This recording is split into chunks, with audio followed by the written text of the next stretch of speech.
మీ పిల్లలకి పెళ్లి సంబంధాలు చూస్తున్నారా? చక్కటి అమ్మాయి లేదా మంచి అబ్బాయి కోసం ఎదురు చూస్తున్నారా? అయితే ఇప్పుడే కన్సల్ట్ అవ్వండి. Vasu's marriage bureau. మీకు నచ్చినట్టు మీరు కోరుకున్నట్టు అన్ని కులాల వారికి పెళ్లి సంబంధాలు చూడబడును. రెండవ పెళ్లి అబ్బాయికి మరియు అమ్మాయికి కూడా మంచి సంబంధాలు చూడబడును. Vasu's marriage bureau, town hall ఎదురుగా, దండువారి వీధి, నెల్లూరు. సెల్ 9392797088. మీకు అందరికీ తెలిసిందే, నెల్లూరులో విఆర్ఐ స్కూల్ అనేది 120 సంవత్సరాల చరిత్ర కలిగిన స్కూలు. ఇదే స్కూల్లో నేను చదవటం, పక్కన ఇదే కాలేజీలో చదవటం, ఇదే కాలేజీలో వచ్చేయటం. ఇదే స్కూల్ పైన 2014-19లో కొన్ని క్లాస్ రూమ్లు ఉంటే ఆ రోజు మేయర్ అజీజ్ గారితో మాట్లాడి మున్సిపల్ కార్పొరేషన్ ద్వారా కాలేజీ పెట్టండి 11th and 12th ఒక 300 మంది పిల్లలు తీసుకుంటాం.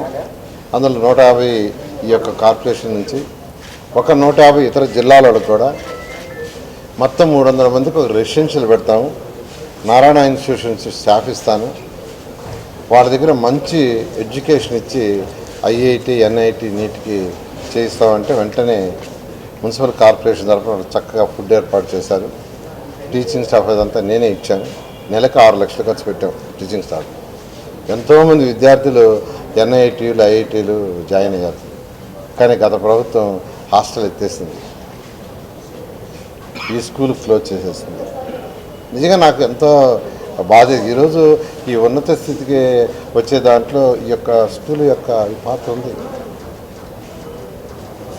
అందుకని ఎలక్షన్స్ ముందు నేను మాట చెప్పాను, ప్రభుత్వం రాగానే ఈ స్కూల్ని తిరిగి ఓపెన్ చేస్తాను, ఒక 2000 మంది చదివేట్టుగా చేస్తానన్నాను.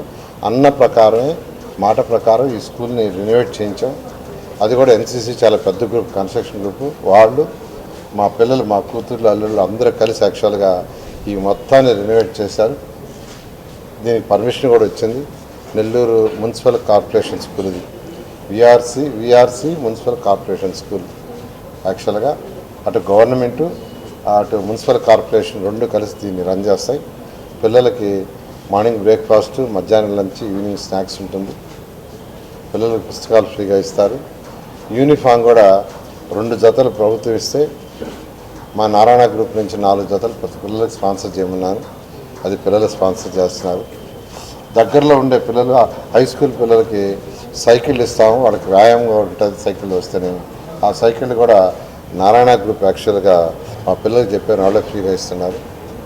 అదే కాకుండా ఈ కాంపిటేటివ్ సంబంధించిన సబ్జెక్ట్ కానీ, నర్సరీ నుంచి 5th కానీ సబ్జెక్ట్ పుస్తకాలు కూడా వాళ్ళని ఏమన్నా వాళ్ళే ఇస్తున్నారు. ఈ విధంగా నిజంగా నాకు ఎంతో సాటిస్ఫాక్షన్ ఉంది. డిమాండ్ కూడా దాదాపు 5000 మంది స్కూల్ అడ్మిషన్ కావాలి వచ్చారు. అందరికి ఇవ్వలేము. సచివాలయ స్టాఫ్ ద్వారా యాక్చువల్గా పూరెస్ట్ ఆఫ్ ది పూర్ ఎవరు ఐడెంటిఫై చేయమన్నాం, వాళ్ళు ఐడెంటిఫై చేశారు. వాళ్ళు ఐడెంటిఫై చేసిన వాళ్ళందరినీ పిలిపించాను.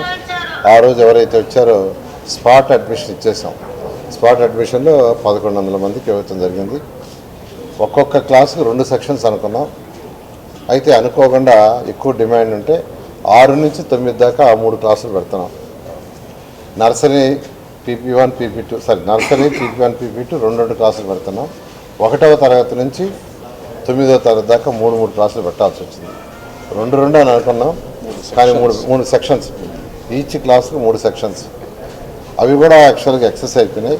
ఇంకా కొంతమంది అడుగుతున్నారు, వాళ్ళందరూ కూడా చెప్తున్నాను, నెక్స్ట్ ఇయర్ ఇస్తాం అడ్మిషన్స్. నెక్స్ట్ ఇయర్ ఖచ్చితంగా అడ్మిషన్ ఇస్తాం. అయితే ఈ స్కూలుని నెల్లూరులో చదివి ఉన్నత స్థితికి పోయిన వాళ్ళందరినీ రిక్వెస్ట్ చేస్తున్నారు చూడమని. మన మధ్య డిఎస్ఆర్ గారు ఇక్కడ చూశారు, డిఎస్ఆర్ కన్స్ట్రక్షన్స్ సుధాకర్ రెడ్డి. నేను కూడా స్కూల్ చేస్తానని మూలాపేట స్కూల్ తీసుకున్నారు. దాన్ని కూడా వాళ్ళు డిజైన్లు తీసుకొచ్చిన అది చూపించారు. వాళ్ళు యాక్చువల్గా G+4 5 అంతస్తుల బిల్డింగ్ కట్టేటట్టుగా అక్కడ కూడా ఒక 1050 స్టూడెంట్స్ నర్సరీ నుంచి 12th దాకా. అదేవిధంగా వేమిరెడ్డి ప్రభాకర్ రెడ్డి గారు కూడా ఒక స్కూల్ సెలెక్ట్ చేసుకున్నారు. దాన్ని కూడా తొందరలో స్టార్ట్ చేస్తాం.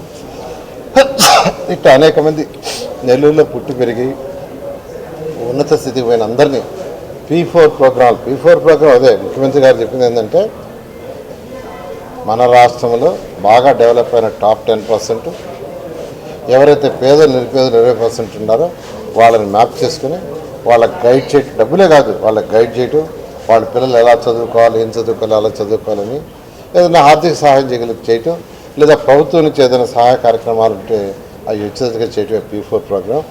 ఆ P4 ప్రోగ్రాంలోనే యాక్చువల్గా ఈ స్కూలు అటు NCC వాళ్ళు కావచ్చు, మా పిల్లలు కావచ్చు, దీన్ని కలిసి చేస్తున్నారు. ఖచ్చితంగా ఈ స్కూలు రాష్ట్రంలోనే కాదు భారతదేశంలో నెంబర్ 1 స్కూల్గా ఇన్ఫ్రాస్ట్రక్చరే కాదు అకాడమిక్గా కూడా చేయడం జరుగుతుంది. ప్రభుత్వ పాఠశాలలో ఒక విప్లవం, పేద బిడ్డలకు కానీ ఇంటర్నేషనల్ స్థాయిలో విద్య ఉండాలి, జీవితంలో ఎప్పుడు కానీ వాళ్ళు వెనక తిరిగి మాకు కానీ మంచి విద్య ఇచ్చుంటే మేము కానీ ఉన్నత స్థాయిలో ఉంటాము, ఆ అవకాశం మా తల్లిదండ్రులు ఇలేకపోయారు, పేదరికము ప్రభుత్వం ఇలేకపోయింది అనే ఆలోచన ఉండకూడదు అని చెప్పి ఈ భారతదేశంలోనే ఒక గవర్నమెంట్ స్కూల్ ఇంత బాగా చేయగలుగుతామా, చేయొచ్చు అనేది మంత్రి నారాయణ గారు దీన్ని నిరూపించి చూపించారు. ఆయనకు కానీ ఇదే లైన్ ఆఫ్ యాక్టివిటీలో వ్యాపారాలు ఉన్నా ఈ స్కూల్ నారాయణ స్కూల్కే కాంపిటీషన్. ఇది ఆయన బిడ్డలు అది నడుపుతుంటే దానికి ఛాలెంజ్గా దానికన్నా బాగా చేస్తానని నారాయణ సార్ ఇది స్వయంగా తీసుకొని చేసిన ఈ స్కూల్. పేద అంటే అతి పేద బిడ్డలు, కూలి పని చేసేవాళ్ళు, పాసి పని చేసేవాళ్ళు, ఆటో డ్రైవర్లు, రైతు కూలీ బిడ్డలు, వీళ్ళందరికీ ఇటువంటి మంచి విద్య. ఒకటి, బిల్డింగులు కట్టడం ఎవరైనా కట్టొచ్చు, దీనికి డబ్బులు ఖర్చు పెడితే బిల్డింగ్ వస్తుంది, విద్య రాదు. ఇక్కడ విద్య ఇస్తున్నాం, దాంతోపాటు బిల్డింగ్ అనేది కాంప్లిమెంటరీ. అందరూ బిల్డింగ్ని చూస్తారు, బిల్డింగ్ ఎవరైనా కట్టొచ్చు, ఇంకో 50 కోట్లు పెడితే ఆకాశం అంతా బిల్డింగ్ వస్తుంది, చదువు రాదు. ఇక్కడ చదువు ఇస్తున్నారు. నారాయణ ఇన్స్టిట్యూషన్ నుంచి ఫ్యాకల్టీ గవర్నమెంట్ ఉన్న మొత్తం ఎడ్యుకేషన్ నుంచి కావాల్సిన మొత్తం సపోర్టు నారాయణ ఇన్స్టిట్యూషన్ నుంచి వస్తుంది. ఈ యొక్క స్కూల్తో అయిపోద్దా? నెల్లూరులో ఈ యొక్క స్కూల్ కట్టేస్తే అందరికీ ఈ ఫెసిలిటీ సరిపోద్దా? లేదు. దీన్ని చూపిస్తూ మన మున్సిపల్ స్కూల్స్ ఏవైతే ఉన్నాయో ఇంకో 4 స్కూల్స్ని అనేక మందిని ప్రోత్సహించి, విపిఆర్ గారిని ప్రోత్సహించి ఒక స్కూల్ని కట్టబోతున్నారు. మరి డిఎస్ఆర్ అనే వాళ్ళు ఎవరైతే ఆ హోటల్స్ వాళ్ళు పెద్ద బిల్డర్స్ ఈ రాష్ట్రంలోనే దేశంలోనే, వాళ్ళని కానీ సిఎస్ఆర్ నుంచి ప్రోత్సహించి ఇంకో అద్భుతమైన బడి వాళ్ళకి ఇది చూపించిన తర్వాత మేము దీనికన్నా బాగా కడతాము అని, సో అలాగ ప్రోత్సహించడం కానీ నాయకత్వ లక్షణం. ఈరోజు నెల్లూరు ప్రజలే కాదు ఈ రాష్ట్రం ప్రజలు మంత్రి నారాయణ గారు లాంటి వారు ఈ రాష్ట్రానికి ఉండడం మనందరి అదృష్టం. చంద్రబాబు గారి నాయకత్వంలో ఆయన ఒక ఆలోచన ఉంటే ఈయన ఎగ్జిక్యూటర్. ఈరోజు క్యాపిటల్ కాడి నుంచి ఈరోజు 24 గంటలు ఆయనతో మాట్లాడాలంటే ఎప్పుడు మేము ఉండేవాళ్ళం మాకే దొరకడు. ఫోన్లో మాట్లాడాలన్నా ఆయన సమయం లేదు, అంత కష్టపడుతున్నాడు. దేవుడు ఆయనకి ఇంకా శక్తినియాలి, ఆరోగ్యాన్ని ఇవ్వాలి. నెల్లూరు ప్రజలు జీవితకాలం గుర్తుపెట్టుకునే నాయకుడు నారాయణ గారు గారిని తెలియజేస్తున్నారు.